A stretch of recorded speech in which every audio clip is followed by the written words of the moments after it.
It's your boy, the Credit Dude, here with Got Credit. Just wanted to bring you guys another segment and some more information.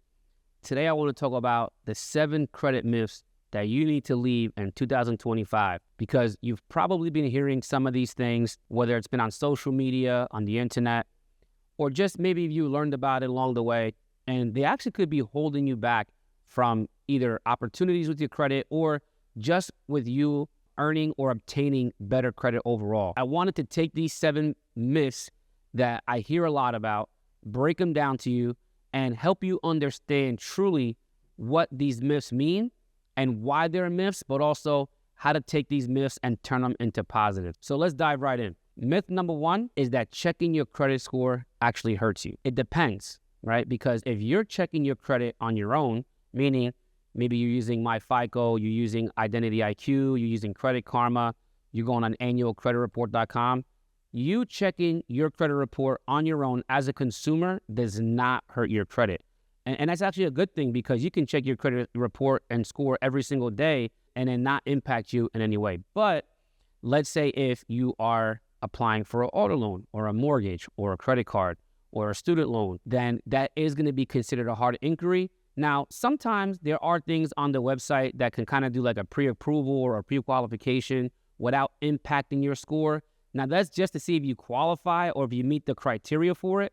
But more than likely, when you move forward with the application, that is going to do a hard inquiry in your credit, and that ultimately will eventually hurt your credit if you're doing it too many times. But for the sake of this myth, checking your own credit does not hurt your credit score at all.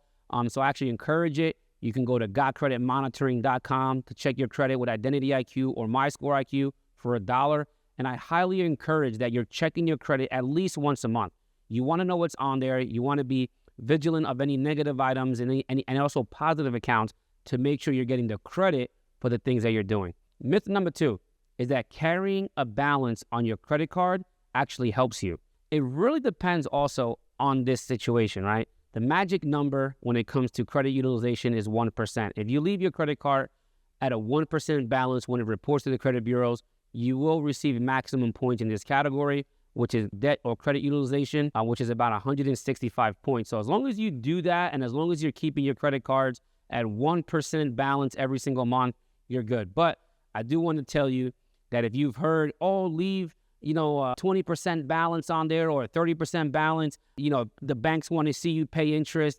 That's farthest from the truth, okay? You carrying a balance on your credit card for 20, 30% of the balance does not help your credit score at all. And if you're able to pay it off to 0 every single month, I would suggest you pay it off every single month before it reports to your credit card or to the credit report. So let's say if your due date is the 15th, but your statement date is the 13th, pay it down on the 11th or the 12th. That way, when your statement is generated, you have a 0 balance that's being reported to the credit bureaus, and that is what's going to ultimately boost your credit score, not keeping a high or even a medium balance on it. It's still going to affect your credit score in one way or another. Myth number 3 is closing old accounts improves your credit. This is also a myth, because anytime you close an account on your credit report, it actually lowers your average age of open accounts, which is where you lose a lot of the points. So, if you have an auto loan, that doesn't affect your credit utilization per se like a credit card would, but you're shrinking the average age of open accounts. Even though the account was open for a long time, even though you've always made on-time payments, now your average age of open accounts is shorter because you just closed auto loan. Now, the same thing applies when you close a credit card. You still get the payment history, but what you lose is the open available credit. It hurts your average age of open account, so you're actually hurting 2 areas. What I could suggest is, if you have an old credit card, let's say it's Macy's, American Express, Victoria's Secret, whatever the case is, try to keep those credit cards open as long as possible. Department store credit cards don't really have a balance on it, so just make sure you're buying something, either somebody for their birthday or you buy your spouse something. Just leave it open at all costs, because if you close it, even if it's a $100 limit, you're hurting your credit utilization, but you're also hurting 15% of your credit score, which is time in file, which is that average age of open accounts, okay? So try to leave your accounts open as long as possible, and you'll be good to go. Myth number 4 is that you only have one credit score. And that a lot of people think that, my credit score is 630. Well, really, your credit score is 640, 635, and 623, because each credit bureau has a different score. And depending on where you're going and where you're applying is going to be even a different score, okay? So the main credit score right now is the FICO score, right? The FICO score is provided by MyScoreIQ. Then you have your Vantage score, which is provided by Identity IQ. That is our main provider, and that's who we suggest you check your credit with at gotcreditmonitoring.com. Now, the thing is if you check Credit Karma, they check Equifax and TransUnion with the Vantage score. But if you go on the Experian app, it's giving you FICO, whether it's FICO 8 or 9. When you go apply for a mortgage, they're giving you FICO 2, 4, and 5. When you go apply for an auto loan, they're giving you FICO 4 or 5 for the auto. When you get a credit card. So you see what I'm getting at, guys? There's so many different credit scoring models, and there's so many different credit scoring algorithms, types. So you don't really want to get caught up in how many credit scores you have, because when it comes to reality, you have multiple credit scores depending on where you're applying. Like I said, credit card, mortgage. So let's say if you've had a mortgage, right?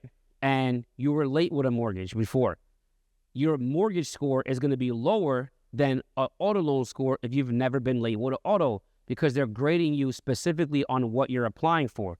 If you've had a lot of charged off credit cards, but you've never been late with an auto score, your auto score is going to be higher than a credit card score. You understand what I'm saying? So you just make sure that you keep track of everything that you're paying on time, and keep your data good, because now no matter where you apply, you'll pretty much be in a good spot, okay? So make sure you try to stay away from having any late payments, because that's going to affect no matter where you go. Number 5 is your income directly affects your credit. Nowhere on your credit report or the algorithms or the credit scoring models is your income something that is affected by how high or low your credit score is. We've seen people making $40,000 a year with a higher credit score with people that make over $1 million. And really does not matter how much you make. Now, how much you make is sometimes determining how much you are getting approved for. So I think that's where the myth is. If you're trying to buy $1 million house, but you only make $30,000 a year, unfortunately, the banks won't approve you for $1 million loan. They might only approve you for a certain amount, and you got to come with the rest down. Okay, so there's different things that affect your approval, but your income is not affecting your actual credit score. So just make sure that you're on time, that you're not maxing credit cards out, and no matter how much you make, your credit score is going to be in a good position. Okay. Number 6 is that people think that bad credit lasts forever. Now, it's not true. Even if you do nothing on your credit report and you just leave it, in 7 years, everything's going to be gone. Now, I don't know about you, but I don't got 7 years to waste on having bad credit. I mean, it kind of would suck if you just do nothing and just leave it on your credit report, okay? But it doesn't last forever, so that's the good thing, okay? So this is false, that your bad credit does not last forever, but 7 years might seem like an eternity depending on what you're trying to do. And I can tell you that if you're trying to apply for a home, a credit card, or whatever the case is, or even if you're just trying to live like a human being in the United States, it's going to kind of suck if you don't take advantage of even having a bank account or credit card, an auto loan, a mortgage, things like that, to be able to just do things on a normal basis, okay? So I can tell you that while bad credit does not last forever, I don't want you to think that you could just do nothing and just leave that negative stuff on your credit report, because it's also, you could build it sooner than you think. And myth number 7, my final one, is that business credit doesn't matter if you have good personal credit.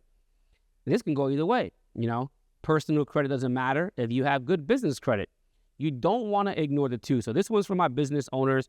If you own a business and you have an LLC, you have an EIN, you have a business bank account, don't ignore the credit on your business just because you have a 700 credit score. Why? Because depending on where you go to apply, depending on what you're going to do, they're still going to run your business, okay? You have Equifax, Experian, and Dun & Bradstreet when it comes to the business side.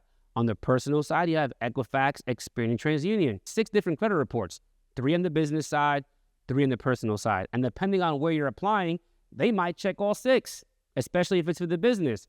So you want to make sure that all of your information on all 3 business credit bureaus and all 3 personal credit bureaus are good. So if you have those accounts on the business side, if you have a net 30, if you have a line of credit, if you have a business credit card, make sure that you're still practicing those good principles that you did on the personal side, on the business side as well, because at the end of the day, you don't want to get denied because you have a low business credit score which does happen, okay? So you want to make sure that everything is good to go on the personal and the business, and you'll be in a lot better position, all right? Leave these 7 myths in 2025. I'm pretty sure there's a lot of other myths out there. So if you have any other myths or any other questions, let me know, because I want to bring you information that is relevant to you. You know, I don't want you to, I don't want to tell you a myth that, you know, that's irrelevant or unfortunately that nobody says. Any hypotheticals, I don't want to talk about that. So let's go ahead and leave these 7 myths here. 2025 is almost over. And in 2026, I'm sure I'm going to have a lot more myths for you guys that I'm going to be debunking and telling you guys about. So that way I can not only educate you, but show you the right way on how to take these myths and turn them into positives, okay? If you're looking to get more educated when it comes to credit, a couple things you can do. Read the Fair Credit Reporting Act, which is very long. You can read the Fair Debt Collection Practices Act, which is very long. But listen, it's doable, it's possible. This is how you can truly learn about credit. And the other thing I can tell you to do is before you apply for anything on a credit card, before you apply for a mortgage, before you apply for an auto loan, you know, a lot of people tend to sign and not really realize what they're reading. You know, read the agreements, read the arbitration clause, read the, you know, the terms, read all the fine print. Become a geek when it comes to credit if that's what you want to do, right?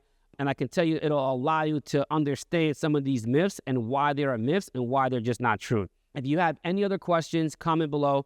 And make sure you subscribe to this YouTube channel. Got Credit is here not only to provide you the information on credit and financial education, but just how you can take your life and your finances to the next level. So make sure you subscribe to this YouTube channel and hit the notification bell, and I'll see you guys in the next one. Peace.